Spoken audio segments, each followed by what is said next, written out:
السلام علیکم، امید کرتی ہوں آپ سب خیریت سے ہوگے۔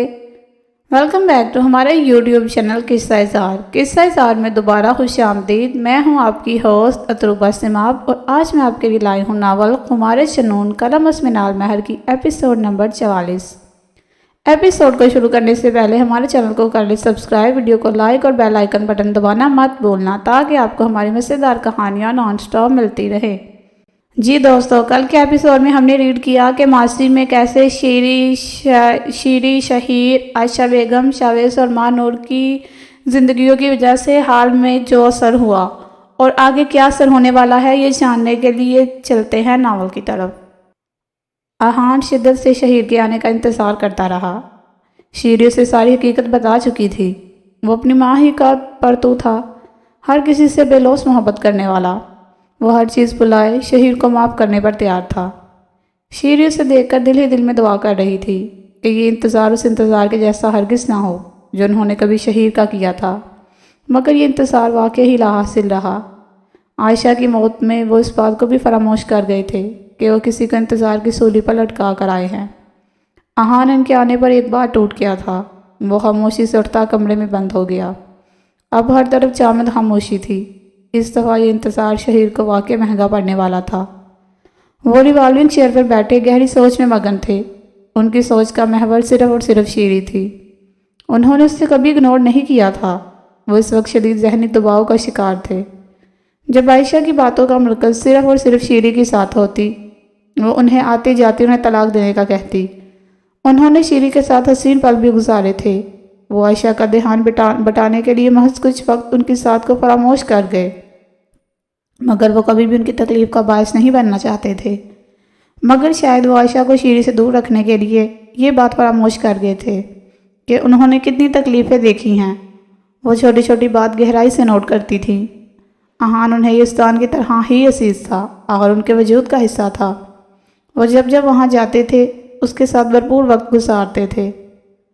عائشہ کی باتوں اور مسلسل شیری کو طلاق کی گردان اور یزدان کو یہاں سے ہمیشہ ہمیشہ لے کر جانے نے ان کا دماغ اس قدر سن کر دیا تھا کہ وہ اپنا دل شیری کے سامنے کھول کر رکھنے لگے۔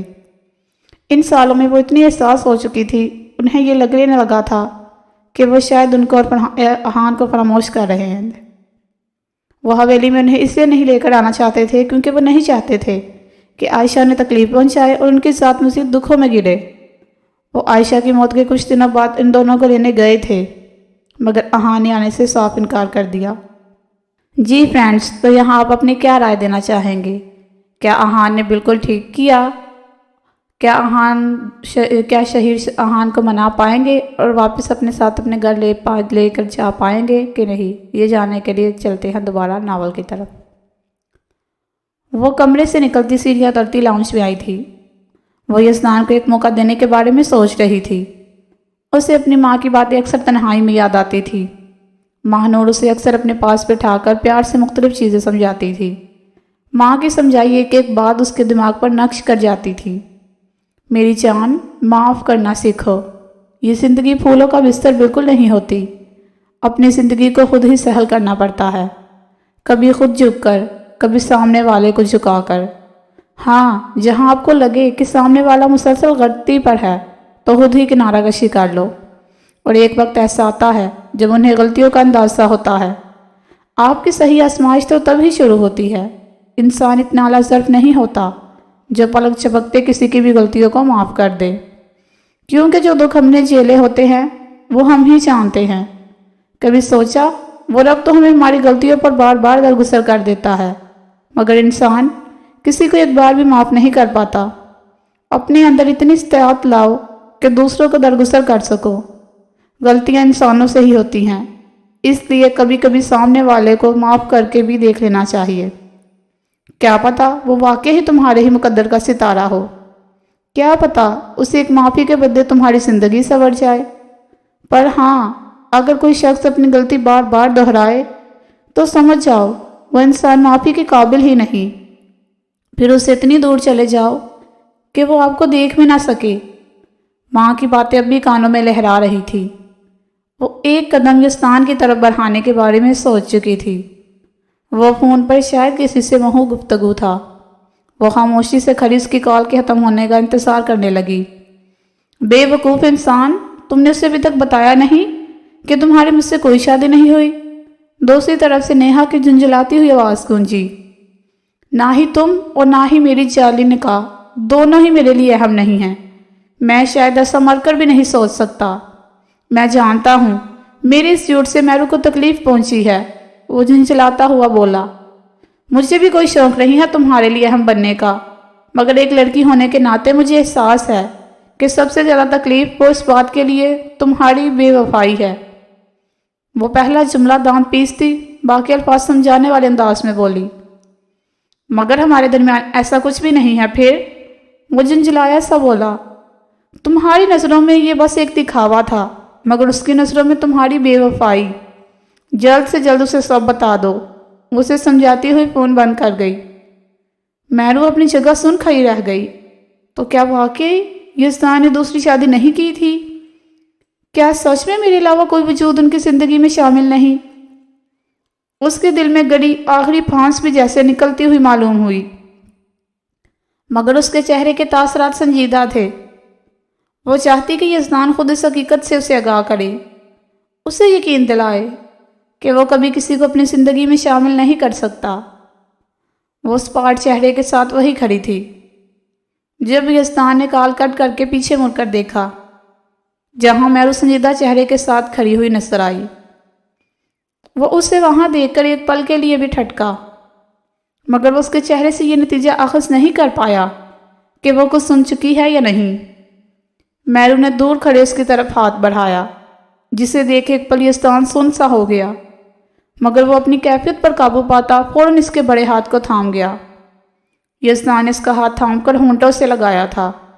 یزدان، آپ کو ایک موقع دے رہی ہوں، پلیز مجھے دوبارہ رسوا مت کیجیے گا، کیونکہ اگر اب کی بار میں ٹوٹی تو خود کو جوڑ نہیں پاؤں گی، وہ تکلیف دہ انداز میں بولی۔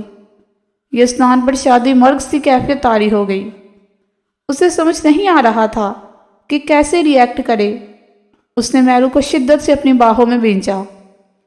کبھی نہیں میری جان، کبھی خود سے دور نہیں کروں گا۔ میں تمہارا مشکور ہوں جو تم نے مجھے ایک موقع دیا، وہ اس کے بالوں پر لپٹکاتا ہوا بولا۔ وہ کتنی ہی دیر اسے خود میں بھینچے کھڑا رہا، جیسے اس کے ہونے کا یقین خود کو دلا رہا ہو، اس کے نقش نقش کو اپنے لمس سے دہکا رہا تھا۔ 2 سال بعد یہ لمس محسوس ہوا تھا۔ دونوں کے دل کی دھڑکن 100 کی سپیڈ سے بھاگ رہی تھی۔ میرو کا چہرہ سرخ ہو چکا تھا، وہ ایک بار پھر اسے سینے میں بھین چکا تھا۔ یزدان، وہ اس کے سینے سے سر اٹھاتی ہوئی بولی۔ جی میری جان، کیا ہوا؟ وہ اسے روبرو کرتا ہوا بولا۔ بھوک لگی ہے، وہ معصوم سا منہ بنا کر بولی۔ او سوری، میں تو بھول ہی گیا تھا، میں ناشتہ بناتا ہوں، تم اس کرسی پر آرام سے بیٹھ جاؤ۔ وہ اس کی آنکھوں کو چومتا اسے کچن کے نزدیک ایک کرسی پر بٹھا چکا تھا۔ شدید سردی کو دیکھتے ہوئے اس نے پہلے انڈے ابالنے کے لیے رکھے، پھر مہارت سے چلتے ہاتھ اس کے لیے ناشتہ بنانے میں مصروف تھے۔ کچھ سال پہلے وہ ان سب کام میں پھوہڑ تھی، مگر اب وہ کچھ کوکنگ سیکھ چکی تھی۔ وہ یزدان کے مہارت سے چلتے ہاتھوں کو دیکھ رہی تھی، مگر مجال تھی جو اس نے منہ سے مدد کرنے کی حامی بڑی ہو۔ 20 منٹ بعد یزدان نے ناشتہ لا کر ٹیبل پر رکھا، پھر محبت سے اسے دیکھتے پہلا نوالا اس کے منہ میں ڈالا تھا۔ اب وہ مزے سے اس کے ہاتھوں سے ناشتہ کر رہی تھی۔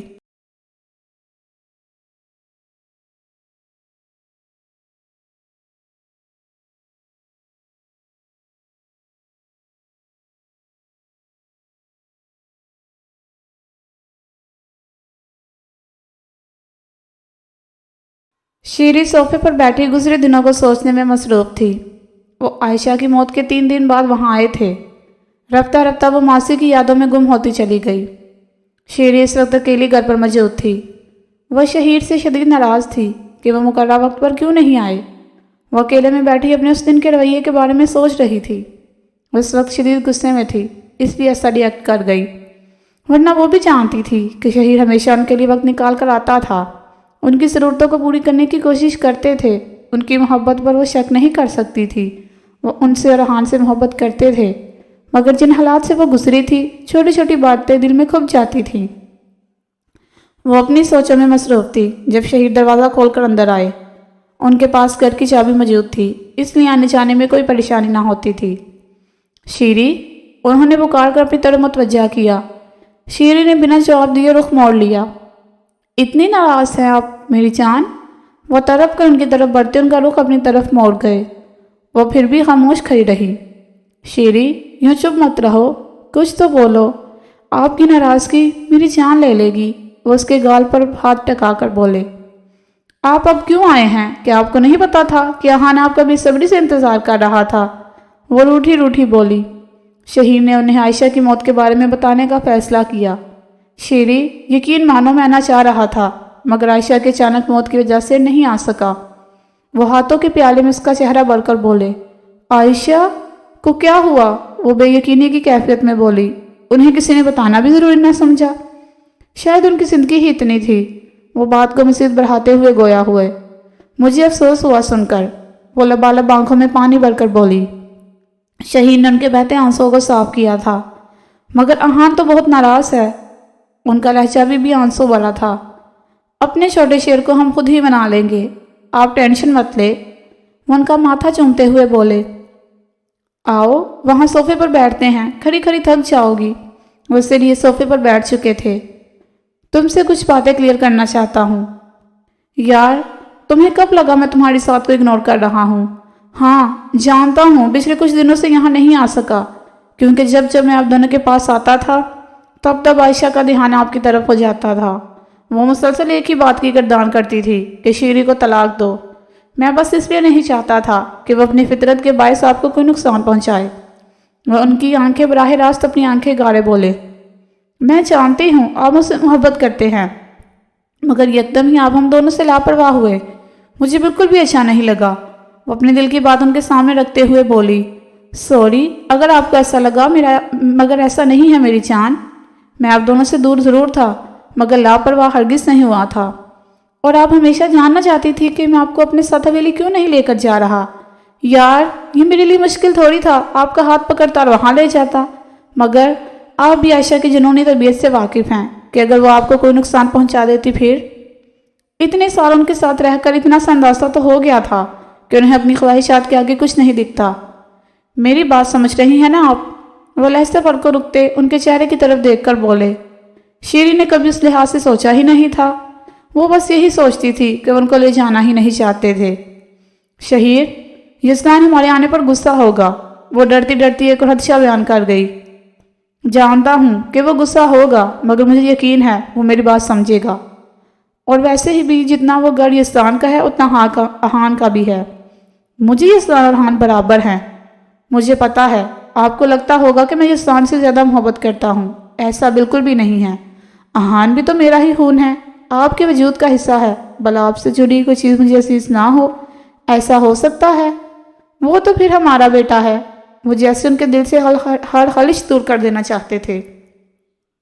اور احان کی تم فکر مت کرو، انہیں ہم منا لیں گے، وہ پوری یقین لہجے میں بولے، مگر جانتے نہیں تھے اس بار ان کا انتظار لمبا ہونے والا تھا۔ وہ ان سے میلوں کی مسافت پر کھڑا تھا۔ جی فرینڈز، کیسی لگی آج کے ایپیسوڈ؟ کمنٹ سیکشن میں ضرور بتائیے گا۔ آج کے ایپیسوڈ میں ہم نے ریڈ کیا یزدان، ہماری مہرو نے یزدان کو معاف کر دیا، اور شہیر اور شیری کے درمیان سب ٹھیک ہو گیا اور عائشہ بیگم کی موت ہو گئی۔ لیکن کیا شہیر صاحب اپنے بیٹے احان کو منا پائیں گے اور اپنے ساتھ حویلی لے جا پائیں گے کہ نہیں؟ یہ سب جاننے کے لیے تو ہمیں ناول کو کرنا پڑے گا آگے ریڈ، تو اس کے لیے ہمیں ویٹ کرنا پڑے گا نیکسٹ ایپیسوڈ کا۔ تو تب تک کے لیے ہمیں دے اجازت، اپنا رکھیے گا بہت سارا خیال اور ہمیں رکھیے گا دعاؤں میں یاد۔ اللہ حافظ۔